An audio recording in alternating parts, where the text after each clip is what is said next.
આજ રોજ ગુજરાતના પાલનપુર ખાતે બનાસકાંઠા જિલ્લામાં એક સાથે 1,31,454 જેટલા આવાસોના લોકાર્પણ કે ખાતમુહૂર્તનો આ કાર્યક્રમ છે અને એ કાર્યક્રમ વર્ચ્યુઅલી રાજ્યની તમામ 182 ધારાસભાના મતક્ષેત્રોમાં એક સાથે લાઈવ થઈ રહ્યો છે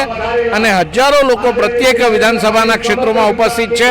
પ્રત્યેક વિધાનસભા ક્ષેત્રમાં જેના સ્થાનિક ધારાસભ્યો તથા સ્થાનિક ચૂંટાયેલા જનપ્રતિનિધિઓ ઉપસ્થિત છે અને એની હાજરીમાં 2,993 કરોડના ખર્ચે બનેલા અથવા આગામી સમયમાં બનનાર જે કંઈ પણ આવાસો છે એનું અર્પણનો કાર્યક્રમ આદરણીય પ્રધાનમંત્રી શ્રી નરેન્દ્રભાઈ મોદીના વરદ હસ્તે થવા જઈ રહ્યો છે. ત્યારે ગુજરાત માટે આ ઐતિહાસિક ક્ષણો છે અને એક સાથે 10 લાખ લોકો